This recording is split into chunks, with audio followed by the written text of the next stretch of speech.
You know what? I can take y'all with me. Hold on.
All right, so today we will be discussing how to hygiene shop properly for shower loofahs and washcloths. It is best for me to discuss this. I've been going over various things on how to properly shop for, because it is imperative for you to be shopping for these things and making sure you're choosing the right things, making sure you're maintaining them correctly, and also that you extend the life of them as much as possible without coming into contact with bacteria. Hold on.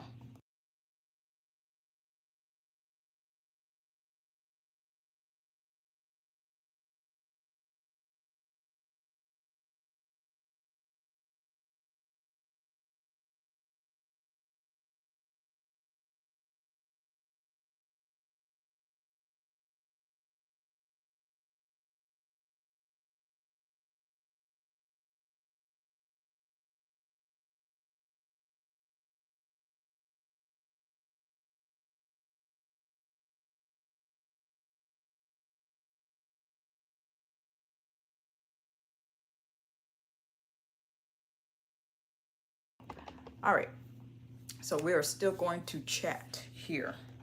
So when it comes to shower loofahs and washcloths, I've always given a warning to switch them out every 2 weeks. Let me see if I could find something. Boom. Okay. Hopefully this thing is charged. And it don't look like it is. Hold on. We're doing this today.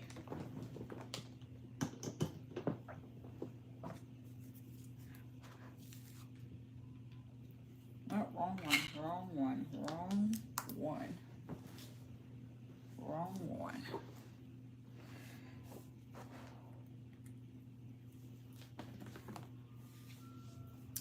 And a lot of times what will happen when it comes to us using body washes like this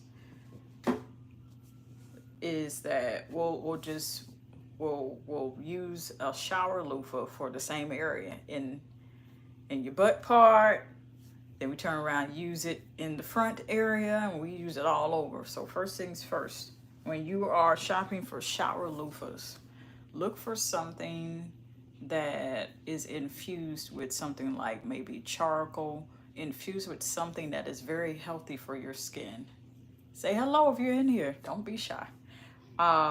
We're talking about shopping for shower loofahs and washcloths. Trying to see if I could find one in my mini stack of them.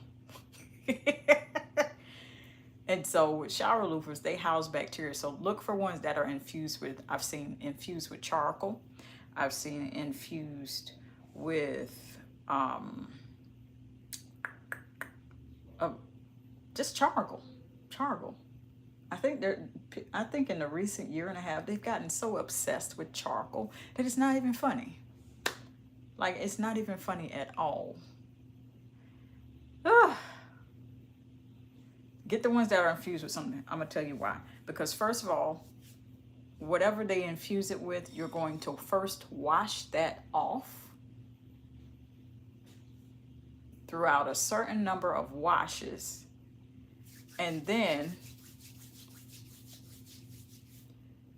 you're going to get to a point where you no longer see either that layer or that film of charcoal, or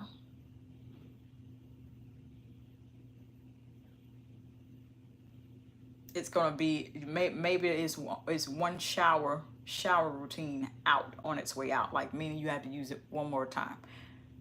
2 weeks max is the maximum.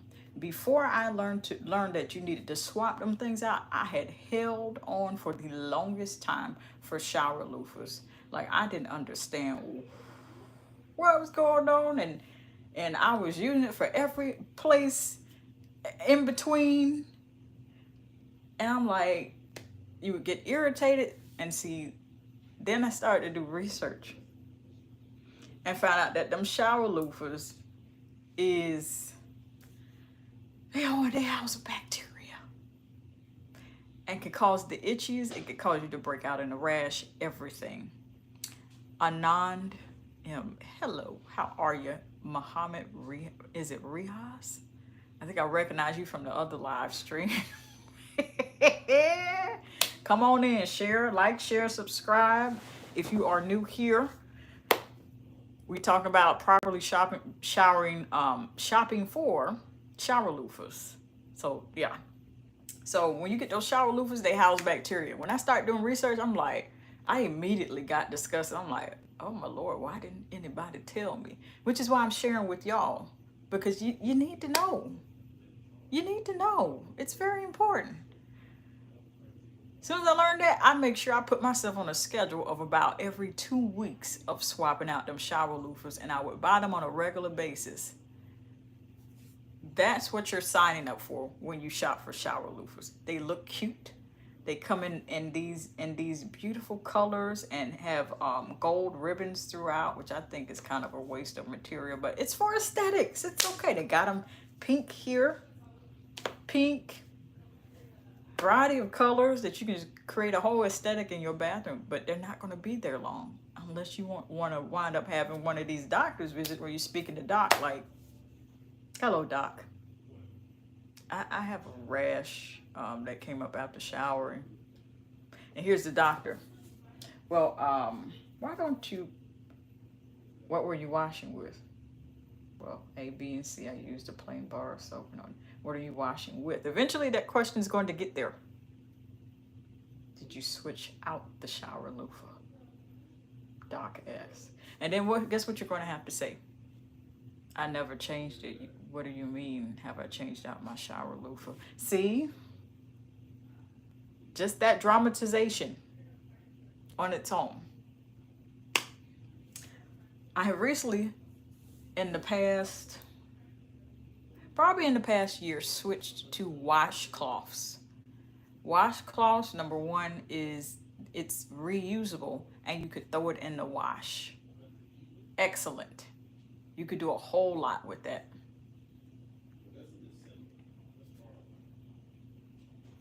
I'm seeing notifications, so I'm just trying to. So, with washcloths, you want to head to the department stores to get those. City Trends, if you have one in your area, get one. They usually come in a stack of 4. They're very plump, very luscious. Do not put them on your skin after you come home, bring them home from the store. And they're usually assembled with a bow on top, and all 4 are tied together and neatly folded. You want to make sure that you are essentially washing those before the first time when you bring them home, because you don't know what people be doing. You don't know what people be doing. Do you hear me? You don't know. And before you officially have your official shower, or before you officially have your first bath with it, look for the plumpest, juiciest ones. Now, I have heard on these internets, YouTube, TikTok, whatever, I have heard on these worldwide internets that you need a rough washcloth. That's to exfoliate. And what happens after you exfoliate? You exfoliating all the time. I did an experiment, and I think I'm going to link it at the end of this video. How much should you exfoliate, or how much is too much? Something like that.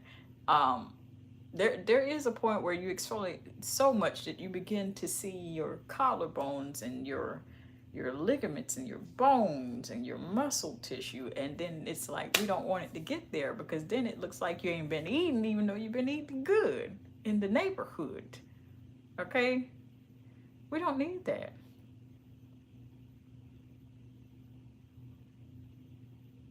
That's all I'm saying to you.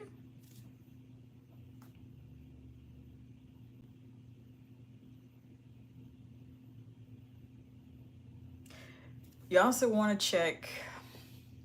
You don't want to be a person that just keeps 4 washcloths. You want to keep a collection. You want to make sure that you have a set of washcloths for when guests come over, if you're that type of person. You also want to make sure your set of house cloths, not house cloths, you also want to make sure that you have separate washcloths for the remainder of the household that regularly lives there. Because you don't know what one family member to the other family member, exactly where they stick a washcloth, if you know what I mean. Because you go in there and put the first washcloth you see that been sitting on the sink counter on your face, and what you don't know until you done ask somebody. I saw a meme like that, probably on YouTube or TikTok. They wash their face with it, and then come find somebody wash their whole, where the sun don't shine, their butt with it. It's like, maybe you should have asked before being in a hurry to wash your face. Hence, keep a plethora, a rather larger than what you're normally used to for your household washcloths. At the very least, 50 to 100. If your family is larger, then double it. But mind you, you're going to have to be washing on the washcloths. And I advise to separate your laundry where you wash the washcloth by themselves, where you wash the towels by themselves too. That's going to help tremendously. Tremendously.